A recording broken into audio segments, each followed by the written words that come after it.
தந்தை தாயும் நீ என்னுயிர் துணையும் நீ சஞ்சலமது தீர்க்க வந்த தேசிக வடிவும் நீ புனையலால் மற்றொரு துணை காணேன் அந்த மாதியும் அளப்பரும் ஜோதியே ஆதியே அடியார்த்தம் சிந்தை மேவிய தாயுமானவன் எனும் சிறகிரி பெருமானே ஆதி அந்தம் காட்டாத முதலாய் எம்மை அடிமைக்கா வளர்த்து எடுத்த அன்னை போல நீதி பெருங்குருவாகி மனம் வாக்கு எட்டா நிச்சயமாய் சொச்சமதாய் நிமலமாகி வாதமிடும் சமய நெறிக்கு அரியதாகி மௌனத்தோர் பால்வெளியாய் வயங்கா நின்ற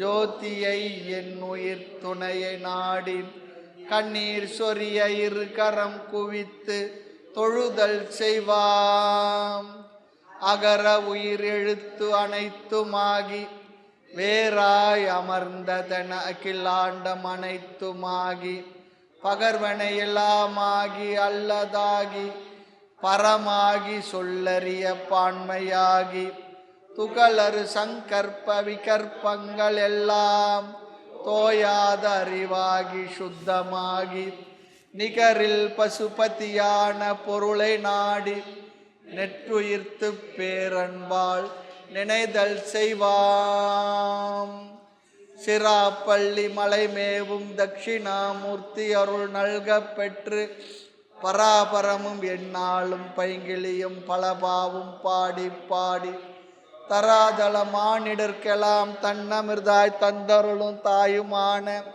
நிராமயனார் அருள் பெரிய கவிதையினால் பொருள் அதனை நினைந்து வாழ்வாம் தாயுமான நிராமயனார் அருள் பெரிய கவிதையினால் பொருள் அதனை நினைந்து வாழ்வாம். தாயுமான சுவாமிகள் பாடல்கள் 160வது வகுப்பு உடல் பொய்வுறவு 29வது பாடல்.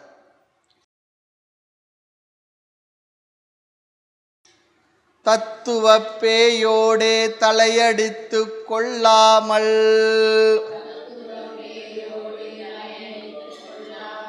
வைத்த அருள் மோன வள்ளலையே நித்தமன்பு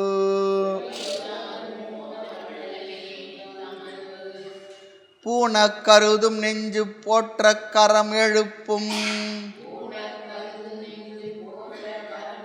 காண துடிக்கும் இரு கண்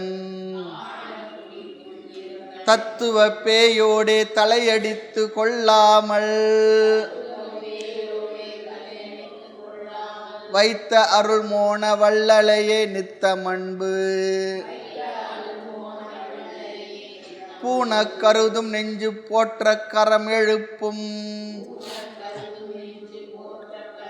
காண துடிக்கும் இரு கண்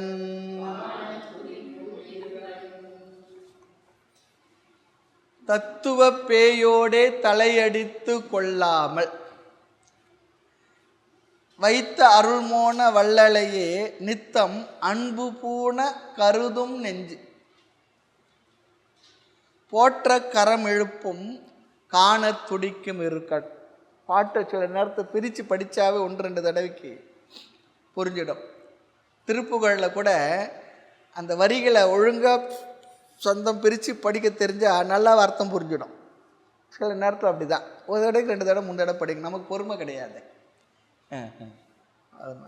அது போல் இங்கே தத்துவ பேயோடே தலையடித்து கொள்ளாமல், முக்கியமாக என்னென்னா அதிகமாக நிறைய பிலாசபி அதுக்குள்ளேயும் போயிடாத ஒரு லெவலுக்கு தான் அது. வேதத்திலே விளங்காது பிந்து நாதத்தில் அடங்காது தர்க்கவாதத்தில் விளங்காது சொல்கிற, வெறும் தர்க்கத்தை மட்டும் ஒரு அளவுக்கு மேலே கொண்டு போகாதுன்றார்.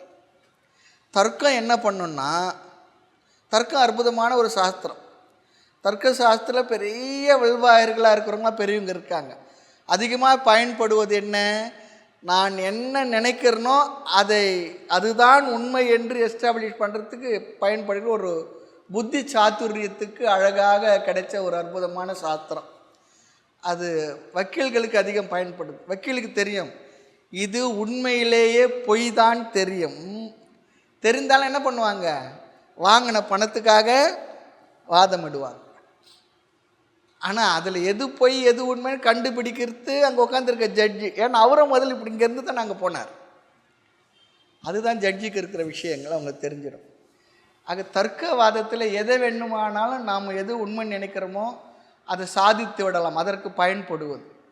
இங்கேயும் தர்க்கம் ஒரு லெவலுக்கு பயன்படும். அதுக்கு மேலே தர்க்கத்தை தத்துவ ஞான விசாரணையில் நம்ம புரிஞ்சுக்கிறதுல பயன்படாது. அதை தத்துவ பேயோடு தலையடித்து கொள்ளாமல். இங்கே என்ன அர்த்தம்னா அங்கே பக்தியும் இருக்கணுன்றார்.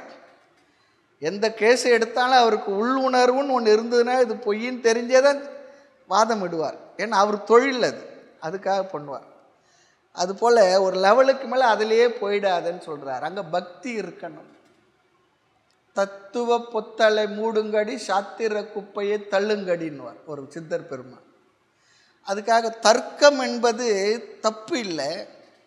ஒரு லெவலுக்கு மேலே நாம் வாதம் எடுத்து அதிலேருந்து நின்றுணும். ஒரு லெவலுக்கு மேலே தர்க்கம் நமக்கு முழுமையாக பயன்படாது. நம்ம பிரம்மசூத்திர கிளாஸில் பார்த்துருக்குறோம் தர்க்க சாஸ்திரத்தின் தன்மையும் அது எந்த லெவலுக்கு பயன்படும், ஒரு லெவலுக்கு மேலே என்ன பயன்படாது. அது ரொம்ப முக்கியம். அங்கே பக்தி தான் நமக்கு பயன்படும். ஆக அதிகமாக தத்துவங்கள், கொள்கைகள், கருத்துக்கள், பிரபஞ்ச நியமங்கள் இவைகளையே வாதிட்டு கொண்டு இருக்காமல் அப்படி சொல்லி அர்த்தம். நம்ம குடும்பத்திலே பார்க்கலாம். அப்பா அம்மா இடத்துல அப்பா அம்மா அதுக்கு மேலே நம்ம தர்க்கம் பண்ணுறோமா, அவங்க இடத்துல இருக்கிற பாவனையே நமக்கு போதுமானதாக இருக்குது. அதுக்கு மேலே நம்ம அங்கே வேறு எதுவுமே யூஸ் பண்ணுறதில்ல. அப்பா அம்மா முடிஞ்சு போச்சு. இப்போது ஒரு தெருவில் நின்றுட்டு யாரோ ஒரு ஆண் யாரோ ஒரு பெண் 2 பேரை கூப்பிட்டு நீங்கள் தான் கணவன் நீங்கள் தான் மனைவி, 2 குழந்தைங்க எது 2 கூப்பிட்டு ஒரு ஆண் பெண் குழந்தைய கூப்பிட்டு இவங்க தாங்க பையன் இவங்க தான் உங்கள் பொண்ணு நீங்கள் இது தான் குடும்பம்னா சரி வருமா? ஒத்து வருதா? அது ஒரு விதமான ஒரு பாண்டிங் இருக்குது. ஆமாம், அந்த உறவு இருக்குது. அது என்ன ஆகுறது, நம்முடைய இந்த மேல் எழுந்த வாரியாக இருக்க தர்க்க விஷயங்களுக்கெல்லாம் மேற்பட்டதாக இருக்குது. அந்த குழந்தை என்னம்மா அப்பா அம்மா கிட்ட அப்படி ஒரு பாந்தமாக வருது. அதுக்கெல்லாம் காரணம் என்னென்னா அது ஒரு விதமான ஒரு ஈர்ப்பு, எல்லாத்தையும் கடந்ததாக இருக்குது. அது ஒரு உணர்வு. அதுபோல் இறைவனிடத்தில் பக்தியோடு இரு, ரொம்ப தர்க்கம் பண்ணிக்காதன்றார். அதுக்காக தர்க்கம் பயன்படவே இல்லை சொல்லலை, தர்க்கவாதத்தில் விளங்காது சொல்கிறார். அப்படின்னா அந்த தர்க்கவாதத்தில் மட்டும் விளங்காது சொல்லி அர்த்தம். பெரியவங்க புரிஞ்சு இருக்காங்க, அந்த லிமிட்டேஷன் புரிஞ்சு இருக்காங்க. அந்த கருத்தை தான் இங்கே ரொம்ப அழகாக சொல்கிறார். தத்துவ பேயோடு சில பேர் எதுக்கு எடுத்தாலும் ஃபிலாசபின்னு என்ன, அந்த தர்க்கம் அதிலேயே வைத்து அவங்களால என்ன ஒன்றா சாதிக்க முடியும். உண்மையை பொய்யாகும் பொய்யை உண்மையாகும் நிலைநாட்டுவதற்கு அவங்களிடத்து அந்த வாக்கு சாதுரியம், அதற்கு பயன்படுகின்ற ஒரு அற்புதமான சாஸ்திரம் தான் தர்க்க சாஸ்திரம். உண்மை வேறையா இருக்கும், இவங்க பேசுறது வேறையா இருக்கும். அதான் அதிகமாக தத்துவங்கள், கொள்கைகள், கருத்துக்கள், பிரபஞ்ச நியமங்கள் இவைகளையே வாதிட்டு கொண்டில்லாமல் பக்தி என்ற உணர்வுடன், அதுதான் இங்கே அர்த்தம், பக்தி என்ற உணர்வுடன் அருள்மோன வள்ளலையே நமக்கு அனுகிரகம் செய்து தத்துவ ஞானத்தை உபதேசித்து நம்முடைய மனதில் ஒரு நிறைவை கொடுத்த அந்த மோன ஞான வள்ளலையே, ஞானத்தினால் கிடைத்த மோனம் சென்ற வகுப்பில் பார்த்தோம். ஆமாம், மோனம் என்பது ஞான வரம்பு சொல்லி பார்த்தோம். மோன கரும்பு வழி தித்தித்திட விளைந்த தேனே பராபரமே சொல்லி பார்த்தோம். முக்திக்கு வித்தான மோன கரும்பு வழி தித்தித்திட விளைந்த தாய்மலர் பாடல் தான். ஆகினால ஞானத்தினுடைய தெளிவு, ஞான புரிதலினால் ஏற்பட்ட மனதில் ஏற்பட்ட ஒரு நிறைவு, அமைதி, அதுதான் பராம் சாந்தின்னு சொல்கிறார் பாருங்க. பரிபூரண மனதினுடைய அமைதி, நிறைவு எதனால் கிடைக்கும்? ஆத்ம தத்துவ ஞானத்தை முழுமையாக புரிந்த மனதில் நானே அந்த சாந்த சொரூபம், எனக்கு அந்நியமாக வேறு எதுவும் இல்லை, இருப்பதெல்லாம் ஒன்றுதான், அந்த ஒன்றாகத்தான் நான் இருக்கின்றேன், எனக்கு அந்நியமாக வேறு எதுவுமே இல்லை என்ற புரிதலினால் அதுக்கப்புறம் மனசு என்ன பண்ணுறது? வேறு எதோ தெரிஞ்சுக்கணும்னு நினைக்குமா? மனசில் இருக்க அரிப்பெல்லாம் போயாச்சு. அதை தெரிஞ்சுக்கணும், இதை தெரிஞ்சுக்கணும், அது தெரியல, இது தெரியல, எல்லாம் போயாச்சு. அப்பொழுது வரக்கூடிய என்ன அறிய வேண்டியது என்னை பற்றிய ஒன்றைத்தான், என்னைத்தான் அறிய நினைத்தேன். அது முடிஞ்சு போச்சு. அதுக்கப்புறம் அறியறதுக்கு இந்த உலகத்தில் என்ன? ஒன்றுமே இல்லை. என்னை அறிந்தேனே நான் ஏகாந்தமானேன். தன்னை அறிய தனக்கொரு கேடும் இல்லை. தன்னை அறியாமல் தானே கெடுகின்றான். தன்னை அறியும் அறிவை அறிந்த பின் தன்னில் தானாகி தான் இருந்தானே.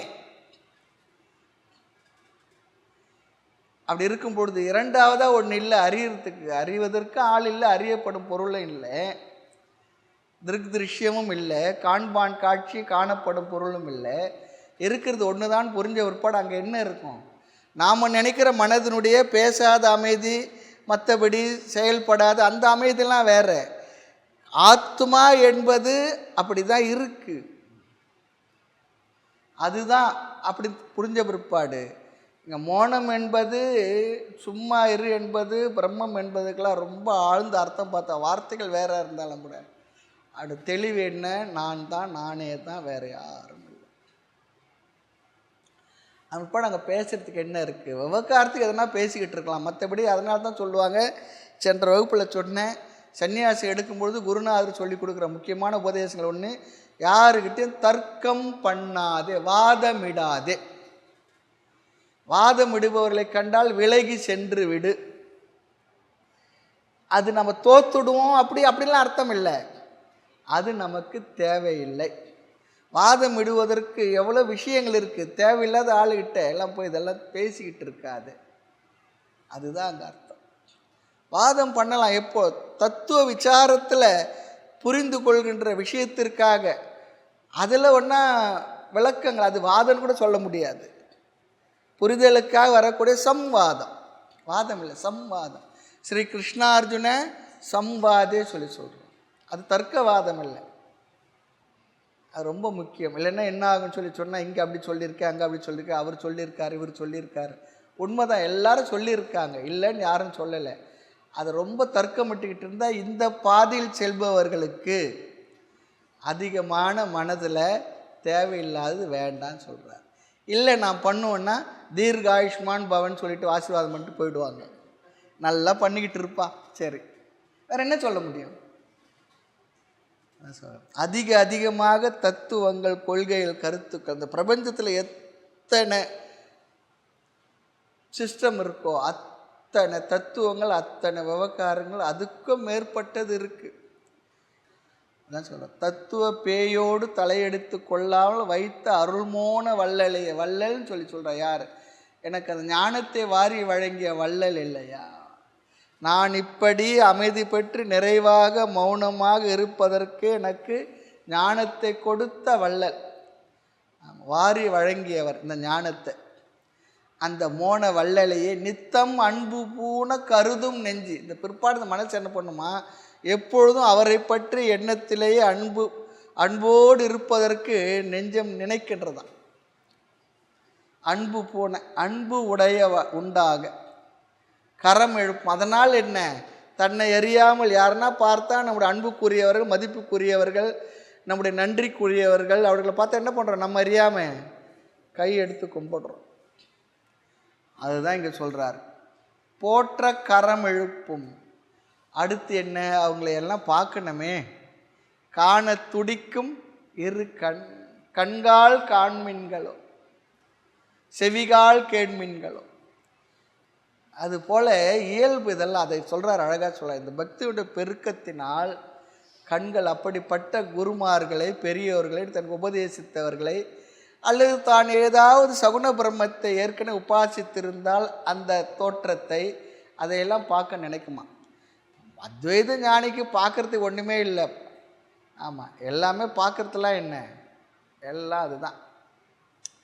இருந்தாலும் பழக்க காரணத்தினால, சுபாவத்தினால அதெல்லாம் பார்க்குறது மனசு நினைக்கும். அதெல்லாம் ரொம்ப அழகான வார்த்தைகள். தாய்மன்னர் பாடல்களில் இப்படிலாம் சொல்ல முடியுமான்னு நமக்கு தெரியல, தோன்றலை.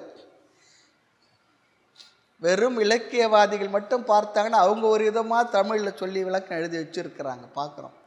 ஆனால் சாஸ்திரத்தினுடைய பார்வையில் அந்த அறிவோடு தாய்மலர் பாடலை படித்தா அப்பொழுது தான் உண்மையிலே ஓரளவிற்கு தாய்மலர் சுவாமியுடைய ஹிருதயமும் நமக்கு புரியும். சாதாரணமான ஒரு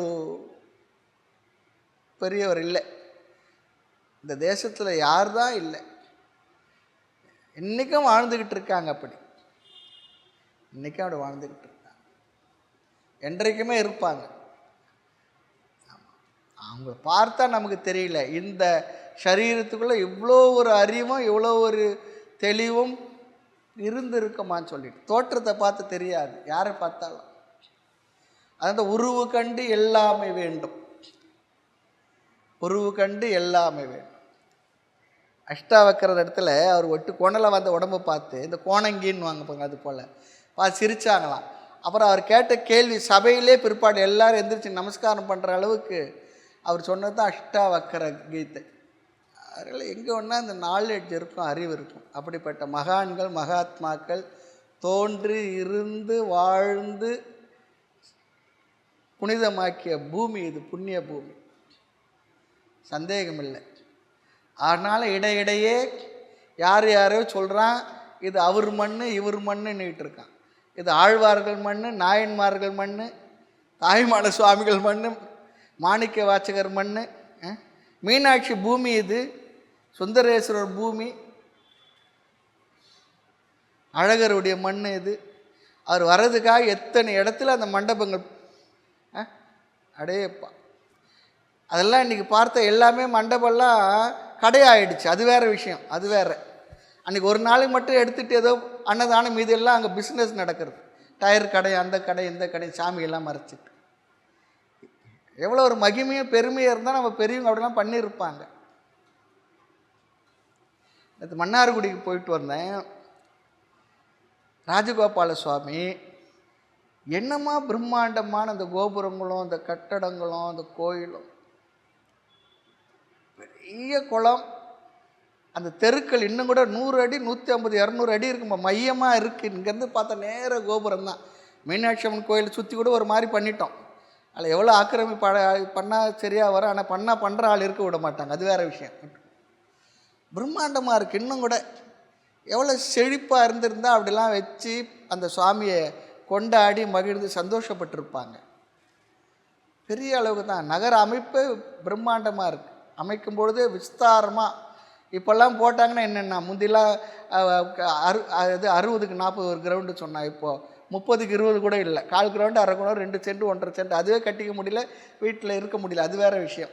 தெருவு கூட 17 அடி விட்டு அதில் 7 அடி ஆக்கிரமிச்சு 10 அடி தான் இருக்கும். ஒரு பைக்கு போனால் எதுக்கு ஒரு பைக் வர முடியாது. எவ்வளோ பெரிய மனசு இருந்திருக்குன்னு. அதனால தான் ஒரு தடவை நம்முடைய காமராஜர் ஐயா அவங்க இங்கே முதலமைச்சராக இருக்கும் பொழுது சில பேர்லாம் வெளிநாட்டுக்கு போய் அங்கே இருக்க கட்டட அமைப்பு, தெரு விஷயத்தில் நகர அமைப்பு பாட்டு வரணுன்னாங்களாம். அந்த ஃபைல் வந்தோடனே என்ன பண்ணாராம், கூப்பிட்டு சொன்னாராம், அங்கே எதுக்கு போகிறீங்க, மதுரையை போய் சுற்றி பார்த்துவாங்க, அந்த கட்டட அமைப்பு போதும் போயா அப்படின்ட்டார். அவங்க அதுக்காக போகல, ஏதோ சுற்றுலா போயிட்டு வரணும், பாவம் அவங்கள வேறு தடுத்து விட்டுட்டார்.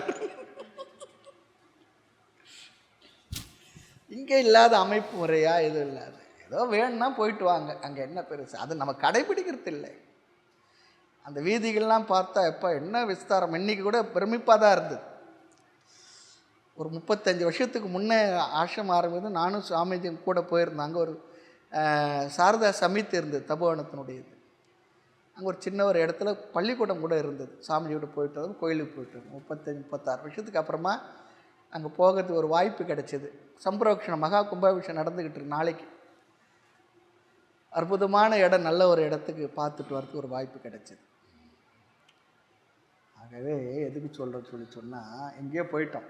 இது பெரியவர்கள், மகான்கள், மகாத்மாக்கள் இன்னும் அந்த இடத்துல சாநித்தியத்தோடு அவ்வளோ நம்பிக்கையாக அவ்வளோ சுவாமிக்கு சாத்து முறையெல்லாம் பண்ணி வேதத்தில் இருக்க அத்தனை ஷாக்கையும் அங்கே பாராயணம் பண்ணி ஏற்பாடு பண்ணி அங்கே இருந்து அவங்களாம் பார்க்கும்போது இந்த தேசத்தில் இவ்வளோ காலத்துக்கு பிற்பாடும், இவ்வளோ பிரச்சனைக்கு பிற்பாடும் இவ்வளோ வைதிகர்கள் இந்த சமுதாயத்தை இன்னும் இருந்துகிட்டு இருக்காங்க. ஒரு பிரமிப்பே வந்தது எனக்கு.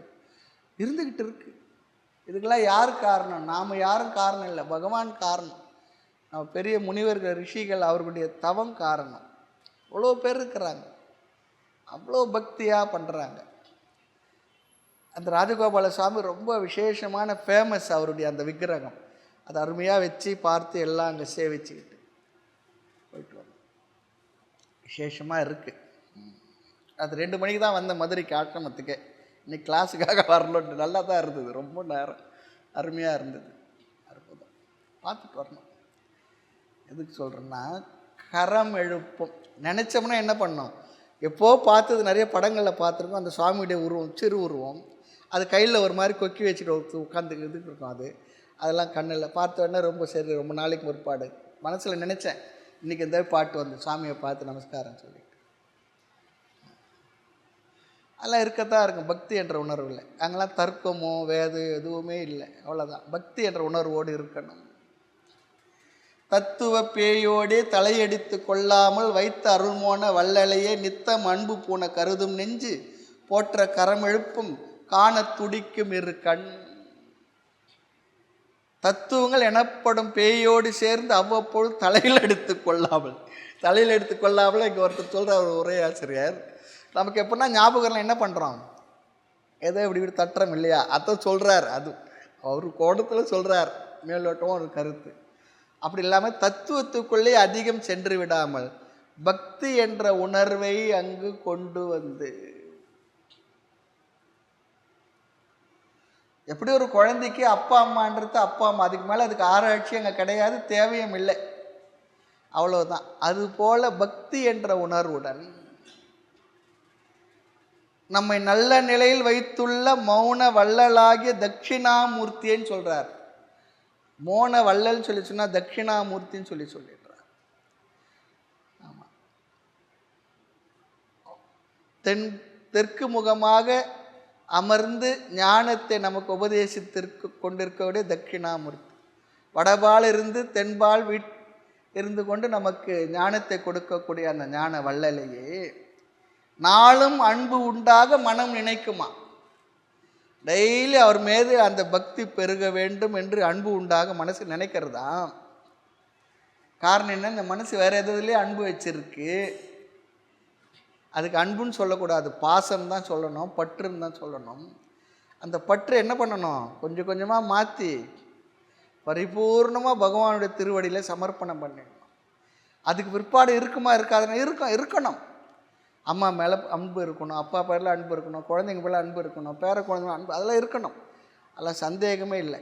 அந்த அன்பு தான் இந்த உலகத்தில் சொல்லுவாங்க இருக்கிற ஒரே எமோஷன் அன்பு தான்.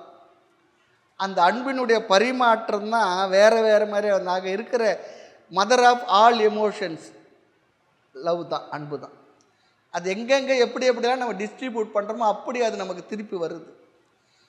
Mother of all emotion is லவ்னு சொன்னான்.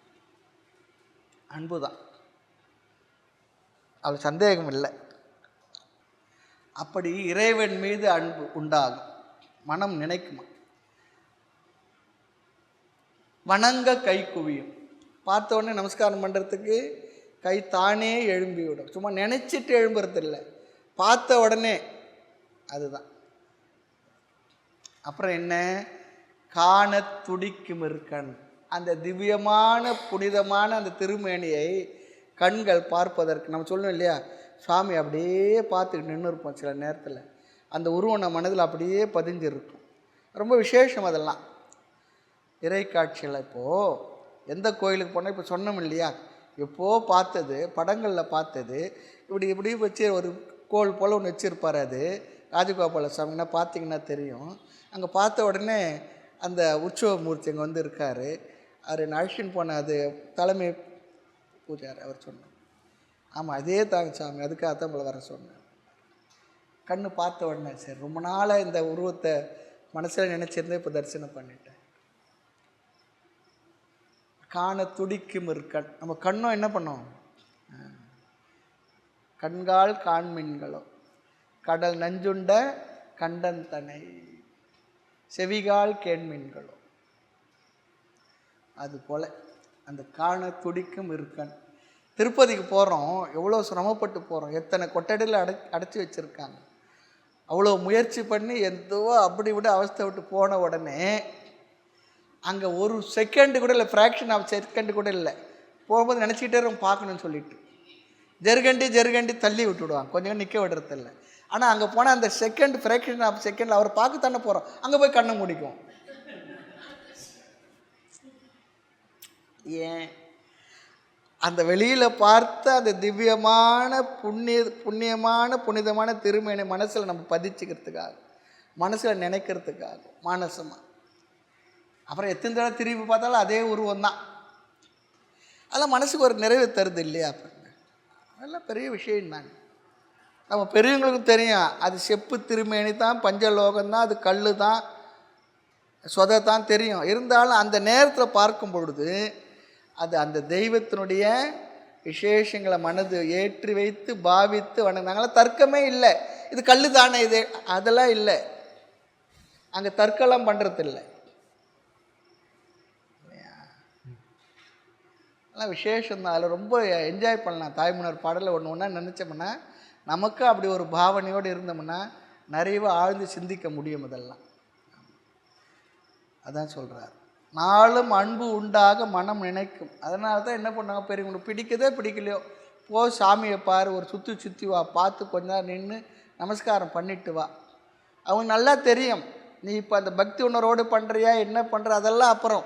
நீ அந்த பழக்கத்தை செய்துக்கும் பொழுது அந்த பழக்கம் அந்த கண்ட காட்சியில் மனதில் உன்னை அறியாமல் ஒரு மூலையில் நன்கு பதிந்து இருக்கும், ஸ்கிரிப்டாக இருக்கும், எழுதி வைத்தது போல். பிறகு அதை உனக்கு பல நேரங்களில் பல நிலைகளில் உனக்கு ஆறுதலையும் மற்றதையும் தருவதற்கு அந்த திவ்யமான திருமேனி உனக்கு பயன்படும், அந்த உருவம் உனக்கு பயன்படும். அதனால உருவ வழிபாடு தெரியாமல் வைக்கல பெரியவங்க. சில பேர் உருவ வழிபாடு மோசம் அப்படிலாம் கிடையாது, நம்ம புரியறதில்லை. புரியணும். அதெல்லாம் அப்படி தான் நம்ம நினச்சி பண்ணுறோம். இல்லைன்னா மீனாட்சி அம்மன் கோயிலில் ஆனால் மீனாட்சியை பார்த்து எத்தனை 1000 வருஷமாக வந்து போயிட்டுருக்காங்க. எவ்வளோ உருவம் ரொம்ப இது தானே, ரொம்ப பெருசு ஒன்றும் இல்லையே. அதனால தான் அம்மா சந்நிதியில் நிறைய பேர் இருக்கிறாங்க. அப்பா இடத்துல போனால் தேமேன்னு இருப்பார் பாவம். சுந்தரேச சந்நிதியில் அப்படி ஒன்றும் கூட்டம் இல்லை, அம்மா சந்நிதியில் தான். அப்போ அந்த இடத்துக்கு அந்த ஒரு மகத்துவமோ புனிதமோ அது எதனால் வந்தது, ஏன் வந்தது இருக்கு இல்லையா? இல்லை பக்தி என்ற உணர்வு. அதுக்கு மேலே அங்கெல்லாம் சிந்திச்சுக்கிட்டுலாம் உட்காந்துருக்கக்கூடாது, அவ்வளோதான், முடிஞ்சு போச்சு. அந்த ஒரு சிறிய மூர்த்திக்கு பிரம்மாண்டமாக இவ்வளோ பெரிய கற்கோயில், இவ்வளோ பெரிய விஷயங்கள், இவ்வளோ பேரை தேடி வரத்தெல்லாம் சாமானிய விஷயம் இல்லையே, இருக்கு. அங்கெல்லாம் ரொம்ப தர்க்கம்லாம் பண்ணிகிட்டு இருக்கக்கூடாது, அவ்வளோதான். பக்தி என்ற உணர்வில் இதெல்லாம் வரும். அதுதான் பக்தியால் யானுனை பல காலம் பற்றினேன் மாதிரு புகழ்பாடி முத்தனா நாதனை பெருவாழ்வில் முக்தியே சேர்வதற்கு அருள்வாய். சரி, அடுத்து 30வது பாடல். தொல்லை வினைக்கு ஈடாய் சுழல்கின்ற நான் ஒருவன் எல்லையிலா நின் கருணை எய்துவனோ வல்லவனாம் மோன குருவே முழுதினையும் தான் உணர்ந்த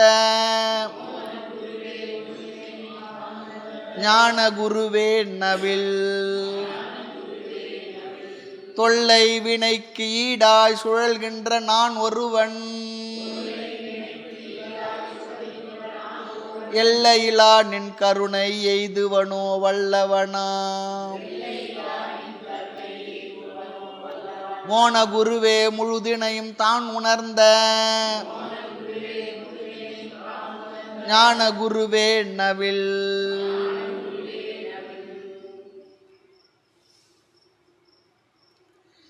எல்லா வல்லமையும் உடைய மௌன குருவே, வல்லவனா மோன குருவே சொல்றார். வல்லவன் வல்லவன் சொல்லி சொன்னா எதுல வல்லவன்? எனக்கு ஞானத்தை முறையாக எடுத்து வழங்கி என்னுடைய மனதிலே இந்த தெளிவை ஏற்படுத்துது சாதாரண விஷயம் இல்லையே. உலகத்திலே கடினம் எது சொல்லிச்சுன்னா ஒருத்தருக்கு ஒரு விஷயத்தை புரிய வைக்கிறது தான். அந்த வேலையை பண்ணிட்டியே, சாதாரண விஷயம் இல்லை. துரியோதனுக்கு அப்பா இது கொடுமையானது சரியில்லைன்னு சொல்கிறதுக்கு விதுரரால் முடியல, பீஷ்மராட முடியல, குருவாக கிருபாச்சாரியர் முடியல, துரோணராட முடியல, பகவான் கிருஷ்ணரால முடியல. விதுரர் எவ்வளோ எடுத்து சொல்கிறார். சொன்னால் அவனுக்கு கோபம்தான் வருது. நன்றி கெட்ட விதுரா, சிறு ஞானமற்ற விதுரா, தின்ற உப்பினுக்கே நாசம் தேடுகின்ற விதுரா, அன்று தொற்று நீ எந்த அழிவை நாடுகின்றாய், மன்றில் உன்னை முன்வைத்து எந்த மதி என் சொல்கேன். யார் சொல்கிறான்? துரியோதனன் சொல்கிறான். சித்தப்பாவை, சித்தப்பா தானே. நன்றி கெட்ட விதுரா, ஐவருக்கு நெஞ்சம் எங்கள் அரண்மனைக்கு வயிறும், அன்று தொட்ட தெய்வம் உனக்கு வைத்த தெய்வம், நெறி உணர்ந்தவன் போல பெரிய நியாயம் உணர்ந்தவன் போல அன்று திட்டு நீ என் அழிவை நாடுகின்றாய், மன்றுள் உன்னை வைத்த எந்த மதி என் சொல்கேன்.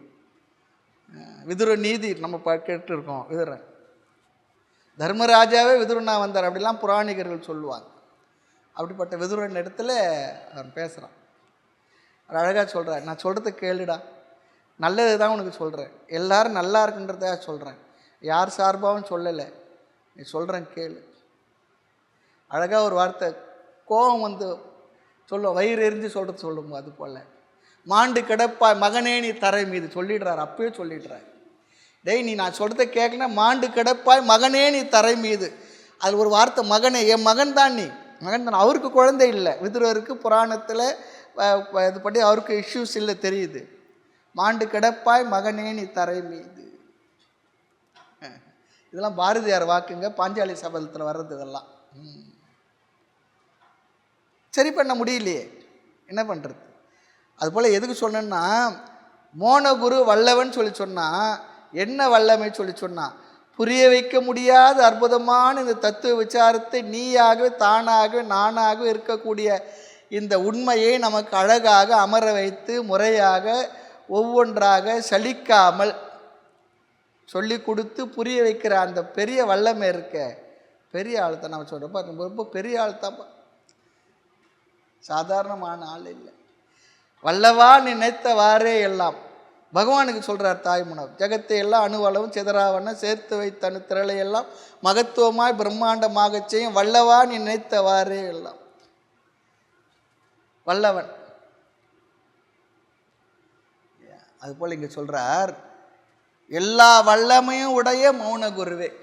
அவர் மௌனமாக இருக்காருன்னா அவர் திறமை சாமர்த்தியம் இல்லாதவர் அப்படிலாம் இல்லை. எல்லாம் இருந்தாலும் அவர் இருப்பது எப்படி என்றால், உண்மையை உணர்ந்து அமைதி பெற்று நிறைவாக இருக்கக்கூடிய மௌன குருவே. சில பேர் பார்த்தா அவருக்கு இந்த திறமை இருக்கு சொல்ல முடியுமா? அவர் கையை பார்த்தா அந்த திறமை இருக்குன்னு, இந்த ஓவியம் பண்ணுவார், இந்த சிற்பம் பண்ணுவார் சொல்ல முடியுமா? வாயை பார்த்து இப்படி பேசுவார் சொல்ல முடியுமா? அதனால்தான் தெரியறதில்லை. திருமணத்துக்கு மருமகளை மாமியார் தான் பார்த்துட்டு வருது. அப்புறம் அது பேசினா சொல்லி, எனக்கு தெரியல, பார்க்கும்போது இவ்வளோ பேசுவேன், நான் அன்றைக்கி தெரியாத போச்சுன்னும். அமைதியாக இருக்கு, வேற என்ன பண்ணுறது? இதுவும் அப்படி பேசியிருக்கு, அது வேற விஷயம். தெரியுமாண்ணா வாயை பார்த்தா அப்படிலாம் பேசணும், பேச தெரியாது.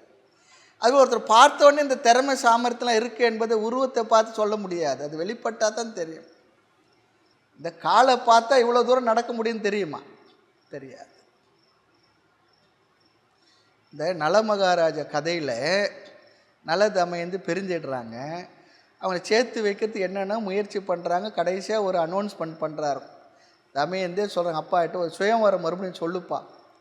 அப்போ அப்பா நினைக்கிறார், அம்மா இது சொன்னால் அது நல்லா இருக்காது, மறுபடியும் பண்ண சுயவரம் இல்லை, எல்லோரும் என்ன நினைப்பாங்க ராஜாவை. அந்த காலத்து முறை இல்லைப்பா சொல்லுப்பா. ராஜா அனௌன்ஸ் பண்ணிடுறார்.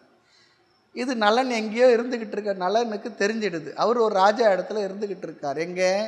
உதவியாளர் லாயத்தில் குதிரை இதெல்லாம் பார்த்துக்கிட்டு இருக்கார். அப்போ அந்த ராஜாவுக்கு இந்த சுயவரத்தில் கலந்துக்கணும் அப்படி சொல்லிடணும். அதுக்காக சொல்கிறாரு, எனக்கு நல்லா நாள் இல்லை, 2-3 நாள் தான் இருக்குது, இருக்கிறதும் ரொம்ப தூரம், அவ்வளோ தூரம் சீக்கிரமாக போய் சேரணும் சுயவரத்துக்கு. ஆகிய நல்ல குதிரை வண்டிலாம் பார்த்து சரி நல்லா கட்டி ரெடி பண்ணுங்க, புறப்படணும் உடனேன்றார். சரி சொல்லிவிட்டு இவர் வந்து பார்க்குறாரு. பார்த்துட்டு 2 குதிரையை எடுத்து வண்டியில் பூட்டிட்டு மறுநாள் ராஜா வந்து உட்கார்றாரு. பார்த்தா எல்லாம் வத்தல் தொத்தலாக 2 குதிரை. அதை பார்த்தோன்னே ஒரு நம்பிக்கையாக போச்சு, இது எப்படிப்பா போகும்? இன்றைக்கி வந்தே பாரத் என்னன்னு சொல்கிறோமே, இந்த குதிரை எப்படிப்பா போகும்? புல்லட் ட்ரெயின் வரப்போகுது இந்தியாவில். ஆமாம், இன்னும் கொஞ்சம் நாளில். அதெல்லாம் வேணுமான்னு கேட்டோம்னா விஷயம் வேறு. இந்த சிங்கப்பூரில் லீ குவான் பெரியவர், அவர் சில இதெல்லாம் பெருசாக பண்ணாராம். பண்ணும்போது அந்த ஊரில் இருக்கும் இதெல்லாம் நமக்கு எதுக்கு அப்படின்லாம் சொல்லி அவர் ரொம்ப முறையாக ஆதரவே கொடுக்கல. என்னாலும் பண்ணணும்னு பண்ணினாராம். இன்றைக்கி அதனுடைய விளைவு தான் நீ சிங்கப்பூர் உலகத்திலே டாப்பாக இருக்குன்னு சொல்கிறாங்க. அது போல் சில விஷயங்கள்லாம் பண்ணி தான் ஆகணும். அதுக்கு பழைய கட்ட வேண்டி மாட்டு வேண்டி 18வது வருஷம் பேசிகிட்டு இருக்கக்கூடாது. அதெல்லாம் நமக்கு வேணுமா வேண்டாமா அதெல்லாம் இல்லை. இதுவும் பண்ணணும், அதையும் தான் பண்ணணும். அப்போ கேட்குறாரு, என்ன இந்த குதிரை இந்த நான் சொல்கிற நாளும் போய் சேருமாப்பா? எனக்கு நம்பிக்கை இல்லை. இல்லைங்க ராஜா, இருங்க, நம்ம நிச்சயமாக நீங்கள் தான் போகணும், இல்லை என்னுடைய பொறுப்பு இருங்க அப்படின்னு கேட்குறாரு. அவருக்கு இவர் நல்லன்னு சொல்லி தெரியாது இருந்தால் அந்த ராஜாவுக்கு சரின்னு சொல்லிட்டுறாங்க. வண்டி புறப்பட்டு நேரம் ஆக ஆக குதிரை 4 கால் பாய்ச்சல் அப்படி பறக்குதான்.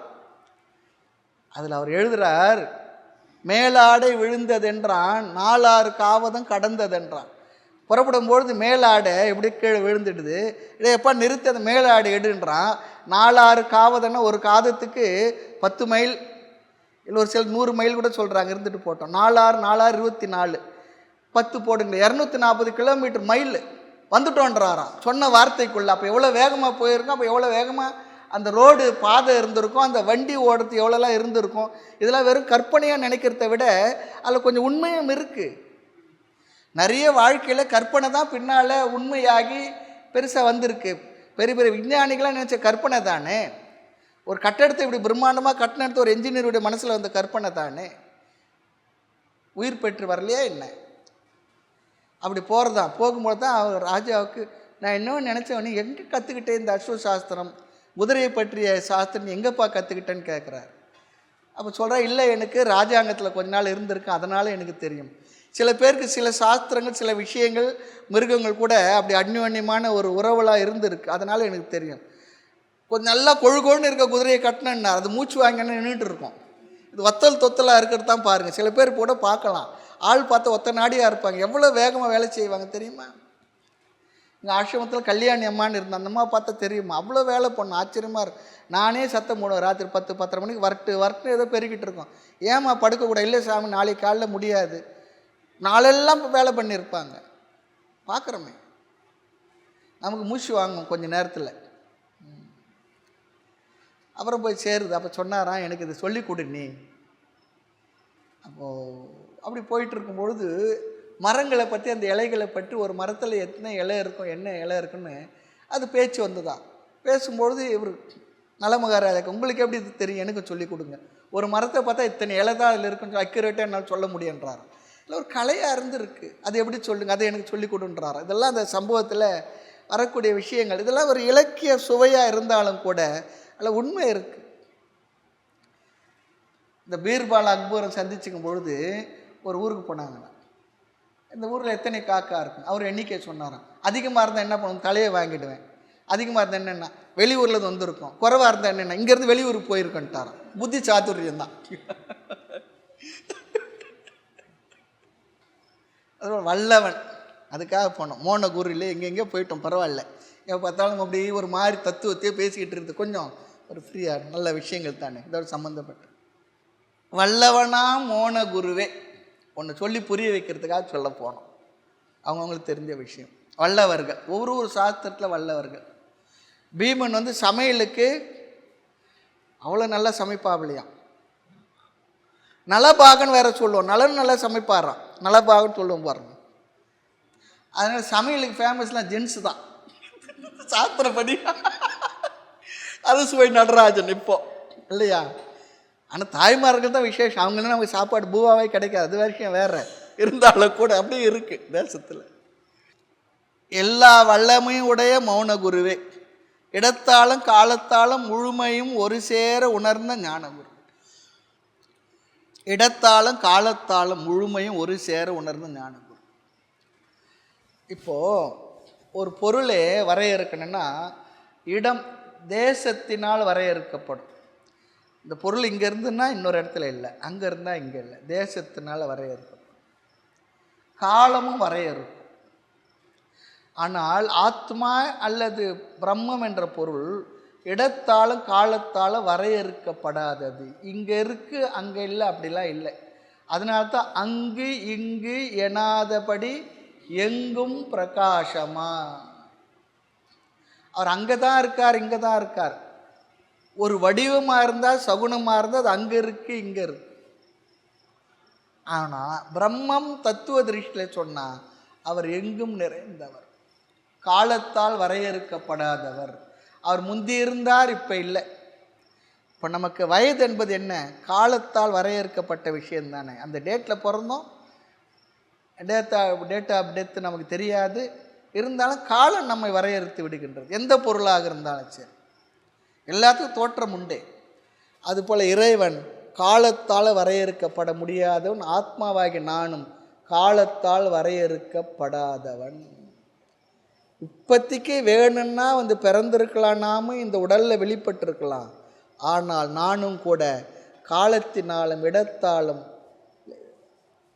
இந்த உடலாலும் வரையறுக்கப்படாத என்றும் உள்ள நித்தியமான ஆனந்த ஆத்மா. இந்த கருத்துக்கள் எல்லாம் நான் மனசில் அடிக்கடி சிந்தனை பண்ணணும், நினைக்கணும். வேறு வேறு விஷயங்கள்லாம் வரும்போது இதை கொண்டு வந்து இழுத்து மனசுக்கு இதை கொடுத்துட்டோம்னா அதை விட்டுட்டு இதை சிந்தனை பண்ணோம். என்னாவது எண்ணமெல்லாம் எண்ணி எண்ணி எழுங்க. அதை இருக்கத்தான் போகிறோம், நம்ம என்ன பண்ண போகிறோம் இல்லையா? இருக்கத்தான் போதும். கன்னித்தீவு சிந்துபாத் ஒன்றும் போய் சேரவே இல்லை, சேர மாட்டார் அவர். அன்னிலேருந்து தினத்தில் ஆண்டி பண்டாரம் பாடிக்கிட்டே தான் இருக்கிறார், சொல்லிக்கிட்டே தான் இருப்பார். அன்னிலேருந்து இன்னைக்கு வரைக்கும் அதே கதை தான்.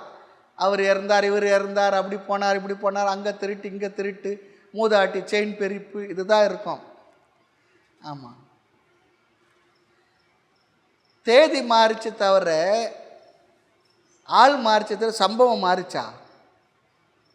அன்றைக்கும் துச்சாதனன் இருந்தால், அன்றைக்கும் துரியோதனன் இருந்தால், இன்றைக்கும் இருக்கிறாங்க. அதே உருவத்தில் இல்லை, வேற ஒரு ரூபத்தில் இருக்காங்க. சின்ன அன்றைக்கும் தர்மர் இருந்தார், இன்றைக்கும் இருக்கிறாங்க தர்மர்.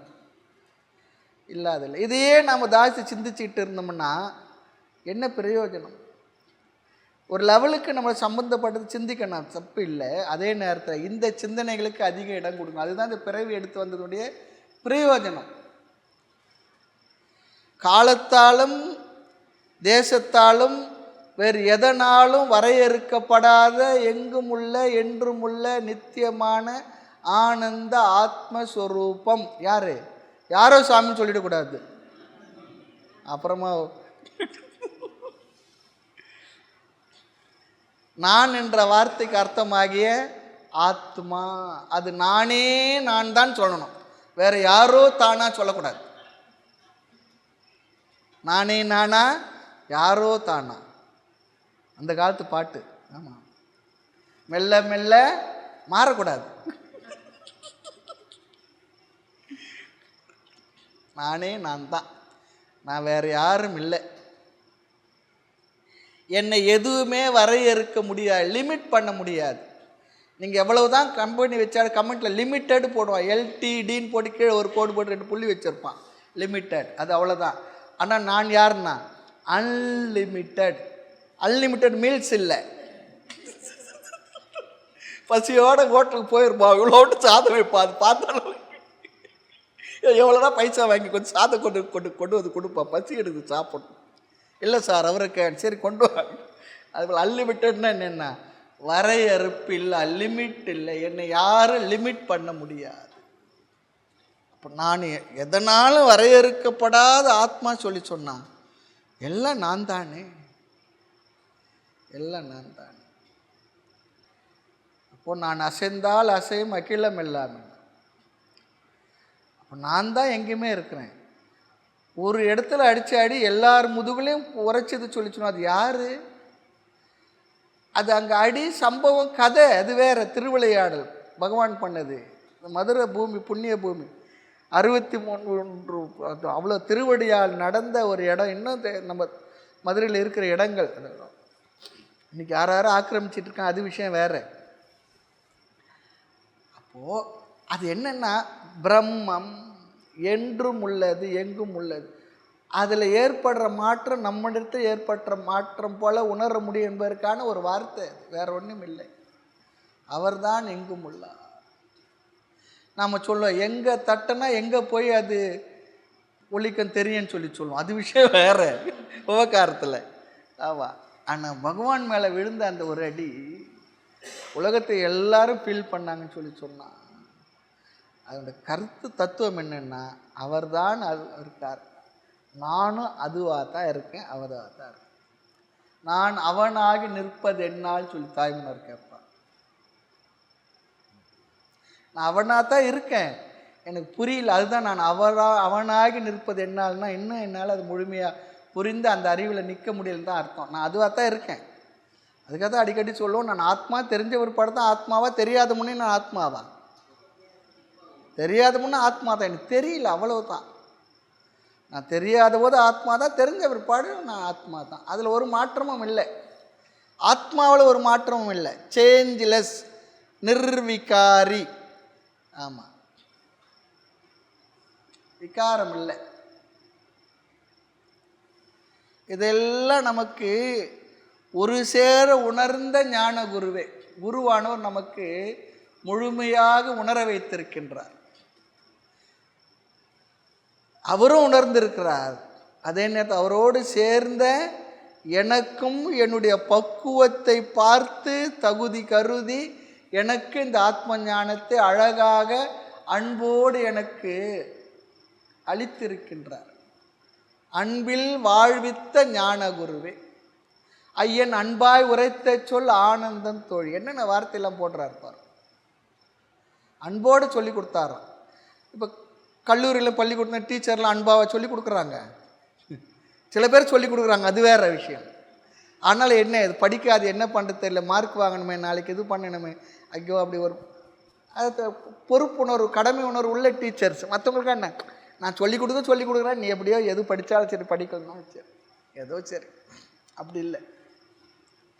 ஆண்டு அன்பின் வாழ்வித்த ஞான குருவே, ஐயன் அன்பாய் உரைத்த சொல் ஆனந்தம் தோழி, தாய்மன்னர் சொல்கிறார்.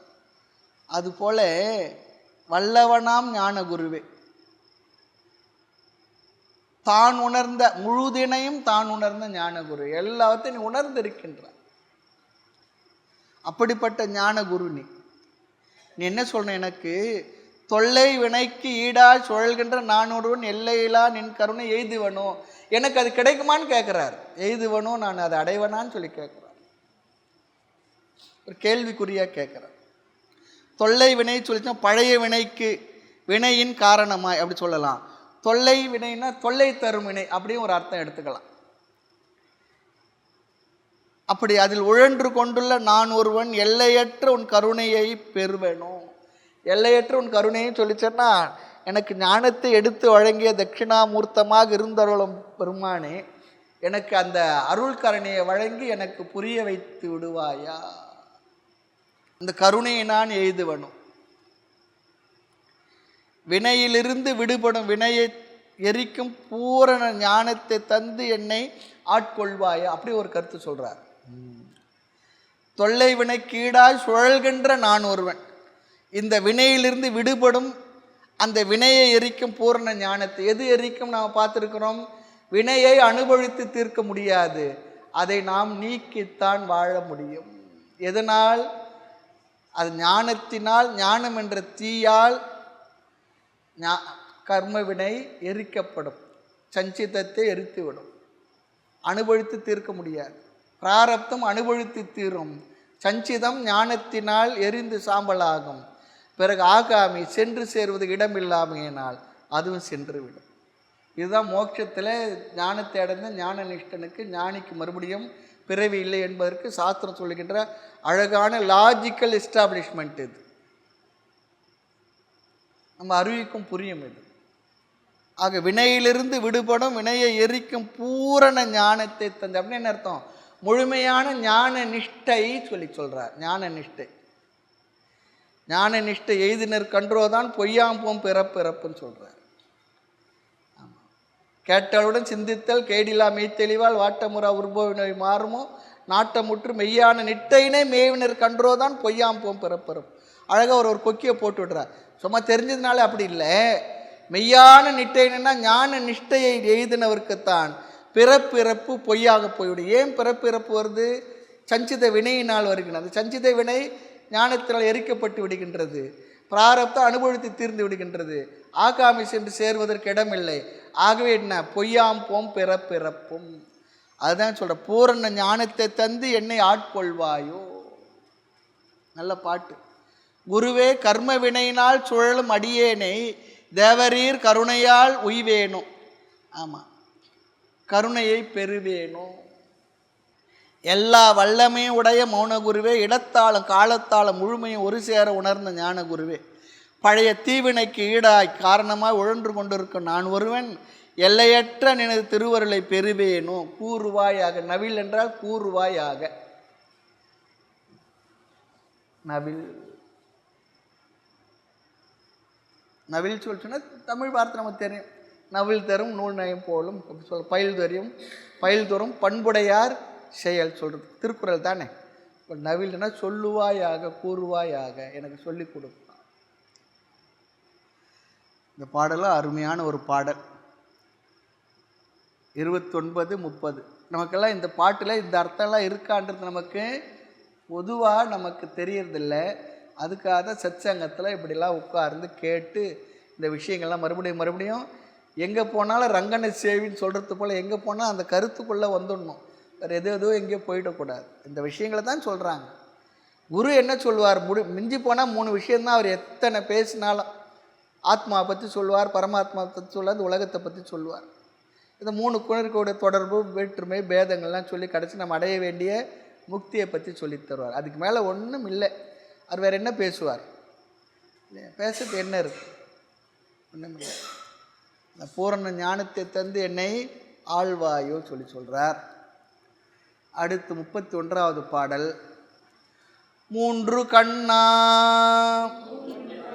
முத்தொழிலா மும்முதலா மூவுலகம் தோன்ற கருணை பொழி தோன்றலே ஈன்ற அன்னை தன்னை போல் அன்பு தழைத்தோய் ஒரு தெய்வம் உன்னை போல் உண்டோ உரை. 3 கண்ணா முத்தொழிலா மும்முதலா மூவுலகம் தோன்ற கருணை பொழி தோன்றலே ஈன்ற அன்னை தன்னை போல் அன்பு தழைத்தோய் ஒரு தெய்வம் உன்னை போல் உண்டோ உரை. இந்த குழந்தைங்களை மிரட்டுறது 3 கண்ணை வரான் 3 கண்ணை வரான்ற பாருங்க. அது போல் எப்படியோ அங்கே குழந்தை மிரட்டுறதுக்காக சொல்லுவோம். அது சொல்ல இல்லை, நான் 4 கண்ணையே பார்த்துட்டு நீ இருன்னிடும். இப்போ இருக்க குழந்தைங்கள்லாம் நீ 3 கண்ணன் தான் பார்த்த, நான் 4 கண்ணனை பார்த்தேன். 3 கண்ணா சொல்லி சொன்னால் 3 கண்கள் சாதாரணமாக சொல்லணும். 3வது கண் நெற்றிக்கண், அறிவு கண் சொல்லி சொல்லுவோம். அது வேலை. அதனால தான் 3வது கண்ணாகி நெற்றிக்கண்ணில் தோன்றிய முருகனை என்ன சொல்லுவோம்? ஞான பண்டிதன். அதனால தான் பிரணவத்துக்கு அர்த்தம் சொல்லி கேட்டார் சுவாமிநாதன். அப்பனுக்கு ஞானத்தை கொடுத்தவர் இல்லையா? அப்படிலாம் சொல்ல தகப்பன் சாமி அப்படிலாம் சொல்கிற பழக்கம் இருக்குது. முருகன் சொல்லி சொன்னான். நம்ம ஊரில் 2 முருகன் இருக்கார். ஒருத்தர் திருப்பரங்குன்ற முருகன், பழமுதிர்ச்சோலை முருகன். மதுரை 2 படை வீடு கொண்டு இருக்கு இல்லையா? சரி. 3 கண்ணா இங்கே என்ன? சூரியன் சந்திரன் அக்னி எனப்படும் 3 கண்கள் கொண்டவனே அப்படின்னு ஒரு அர்த்தம் சொல்கிறார். அடுத்து முத்தொழிலா 3 தொழில் யார் பண்ணுறாங்க? ஈஸ்வரனாகி நீ தான். ஈஸ்வரன் சொல்லி சிவன் எடுத்துக்கூடாது. ஈஸ்வரன் சொல்லி சொன்னால் மாயா ப்ளஸ் பிரம்ம சேர்ந்தது என்ன? ஈஸ்வரன். அந்த அர்த்தத்தில் 3 தொழிலையும் செய்யக்கூடியவன் ஒரே ஆள்னு சொல்லி சொல்கிறார். அப்படின்னா ஈஸ்வர தத்துவத்தை சொல்கிறார். இல்லைன்னா மும்மூர்த்திகள் சொல்லிட்டாருன்னா என்ன ஆகும்? பிரம்மா, விஷ்ணு, சிவன் அல்லது ருத்ரன் தான் சொல்லணும். அழிப்பவர். அதில் ஒரு பேதம் இருக்குது. ருத்ரன் சிவன் 2த்துக்கும் ஒரு பேதமான கருத்துன்னு சொல்கிறார். ருத்ரன்ற அழிப்பவர், சிவன் என்றது அப்படி இல்லை அப்படின்னு ஒரு அர்த்தமும் இருக்குது. இப்படி ஒன்றா சொல்கிறோம். இருந்தாலும் குழப்பிக்கக்கூடாது. 3 கண்ணா சூரியன் சந்திரன் அக்னி எனப்படும் 3 கண்கள் கொண்டவனே படைத்தல் காத்தல் அழித்தல் என்னும் 3 தொழிலை செய்பவனே ஒருத்தர் தான். அல்லது 3 தேவதைகளாக இருந்து செய்வதும் ஒரே தத்துவம் தான். அந்த ஒரே தத்துவத்துக்கு பேர் தான் என்ன? ஈஸ்வரன். வேதாந்தத்தில் சொன்ன ஈஸ்வரன் நம்ம சிவன் நினச்சிக்கிட்டு இருக்கோம். அந்த தத்துவ அடிப்படையில் எடுத்துக்கூடாது. ஈஸ்வரன் என்றால் மாயையோடு கூடி இந்த உலக கிருத்தியங்களை செய்கின்ற ஒரு தத்துவத்துக்கு பெயர் ஈஸ்வரன் அல்லது ஹிரண்ய கர்ப்பன் அப்படிலாம் சொல்லி பார்த்துருக்கோம்ல, தத்துவ போதத்தை படிச்சிருப்போம். ஆக படைத்தல், காத்தல், அழித்தல் எனப்படும் 3 தொழிலும் செய்பவனே. அப்புறம் பாருங்க, மும்முதலா பிரம்மா, திருமால், ருத்ர எனப்படும் மும்மூர்த்திகளுக்கு முன்னமே தோன்றியவனே, அதையும் சொல்லிடுறாரு. மும்முதலா 3 மூர்த்திகளுக்கு முன்னே இருப்பவன். இப்போ சொன்ன அந்த தத்துவம் தான் ஈஸ்வர தத்துவம் தான். பூலோகம், சொர்க்கலோகம், நரகலோகம் எனப்படும் 3 உலகங்களையும் படைக்கும் கருணை பொழியும் கடவுளே. உலகம் தோன்ற கருணை பொழி தோன்றலே. இந்த வார்த்தைகளை அர்த்தம் சொல்லணுன்றதுக்கு அதோட தத்துவத்தோடு சேர்த்தே சொல்லுகின்றோம். உயிர்கள் மீது கொண்ட கருணையினால் இந்த உலகத்தை எல்லாம் படைத்தாய். தாய் முன்னர் சொல்வார், ஏக்கமான உருவான நீ அருளினால் அநேக உருவாகியே. தத்துவ போதத்தில் முன்னொரு நூல்கள் சொல்லுவாங்க, இந்த உயிர்களுடைய கர்ம வினைகளை அனுபவித்து தீர்த்து தன்னை அடைவதற்காக இந்த உலகத்தில் தனு, கரண, புவன போகங்களை படைத்தார். தனு என்றால் உடல், கரணம் என்றால் கருவிகள், புவனம் என்றால் உலகம், போகம் அதில் உள்ள இன்பங்களை, சௌகரியங்களை, அனுபவங்களை படைத்தார் சொல்லி ஒரு வார்த்தை சொல்லுவாங்க. அதுபோல இந்த உயிர்கள் மீது கொண்ட கருணையினால் இந்த 3 உலகத்தையும் படைத்திருக்கின்றாய். கருணை பொழி தோன்றலே. ஈன்ற அன்னை தன்னை போல் அன்பு தழைத்தோய். அம்மாவிட அன்பு காட்டுறது இந்த உலகத்தை வேற ஜீவன் இருக்குமா என்ன? அதுபோல நீ அன்னை போல அருள்மிகுக்கும் மண்ணும் ஞான வரதுன்னு சொல்கிறார். தாராது அருளெல்லாம் தந்தருள மௌனியாய் தாயணைய கருணை காட்டி கன்றினுக்கு சேதா கனிந்திரங்கள் போல எந்தனுக்கென்று இறங்குவாய் கருணை எந்தாய் பராபரமே. தாயே அணைய கருணை தந்தாய், தாயாய் முளையை தருவானே தாராதொழிந்தாய் சவலையாய். திருவாச்சகத்தை சொல்கிறாய், எப்படி உணர்ந்து சொல்லியிருக்கார் பாரு.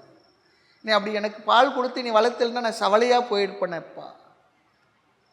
அழகாக சொல்கிறார். அப்போ ஞானம் என்ற அறிவை கொடுத்து என்னை வளர்த்தாய். ஆமாம். இன்று அன்னை தன்னை போல் அன்பு தழைத்தவன். அம்மாவுக்கு வேறு என்ன இருந்திருக்கும்? இது செய்யுமா செய்யாத எல்லாம் தெரியும், அதெல்லாம் அங்கே நினைக்கவே இல்லை. அந்த அன்பு தான் அங்கே குழந்தை. அந்த அன்பு ஒன்று இல்லைன்னா இந்த உலகத்தினுடைய வளர்ச்சியே இருந்திருக்காது. உயிர்களே, இந்த சிங்கம் புலி எல்லாம் பார்த்தவன் எப்படி இருக்குது? இந்த சிங்கத்தை ஒருத்தர் அனுப்பினார், ஆண் சிங்கம். அது குழந்தை பக்கத்தில் ஏதோ அது இப்படி பண்ணுது, அடிச்சிடுது. பெண் சிங்கம் அதை உரிமை அந்த ஆண் சிங்கத்தை தள்ளி விடுது. அப்போ தாயாக இருக்கிற சிங்கம் அது கூட பாருங்கள் இந்த அன்பு இருக்கு. எல்லாம் பூனை பாருங்கள், அந்த குட்டியை ஒரு இடத்துல வைக்காது, 10 இடத்துல தள்ளி தள்ளி வைக்க தான் குட்டி எதனா பண்ணிவிடுவாங்க.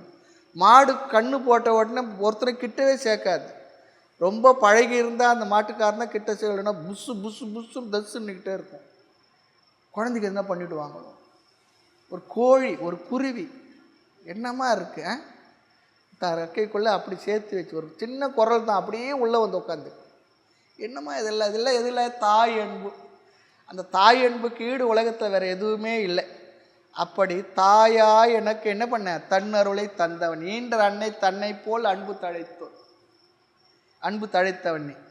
ஆகவே அப்படி ஒரு தெய்வம் உன்னை போல் உண்டோ உரை, அப்படி ஒரு தெய்வம் வேற எங்கன்னா இருக்கா சொல்லுன்னு கேட்குறார். இல்லைன்னு சொல்லி அர்த்தம். உரைன்னா உண்டோன்னு சொன்னால் இல்லை சொல்லி அர்த்தம். ஆக கருணை பொழியும் கடவுளே, பெற்ற தாய் போல் அன்பில் சிறந்து விளங்குபவனே, உன்னை போல ஒரு தெய்வம் உண்டோ கூறுவாயாக.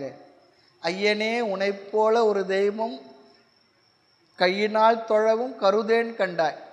பொய்யனாகிலும் பொய்யுரையேன் சுத்த மெய்யனாம் நினைக்கே வெளியாகுமே சொல்கிறேன். நான் பொய்யனா இருக்கல, நான் பொய் சொல்லலப்பா, இது உண்மைன்னு சொல்கிறார். அடுத்து 3 கண்ணா சொல்லிச்சோம், ஞானக்கண் என்று சொல்லுவார்கள் சொல்லி சொல்கிறார். மேலும் விஷயங்களை அடுத்த வகுப்பில் பார்க்கலாம். மூர்த்தி எல்லாம் வாழி எங்கள் மௌன குரு வாழி, அருள் வார்த்தை என்றும் வாழி, அன்பர் வாழி பராபரமே. ஓம் பூர்ணமத பூர்ணமிதம் பூர்ணாத் பூர்ணமுதச்யதே பூர்ணஸ்ய பூர்ணமாதாய பூர்ணமேவாவசிஷ்யதே. ஓம் சாந்தி சாந்தி சாந்தி. ஹரி ஓம் ஸ்ரீ குருப்யோ நமः. ஹரி ஓம்.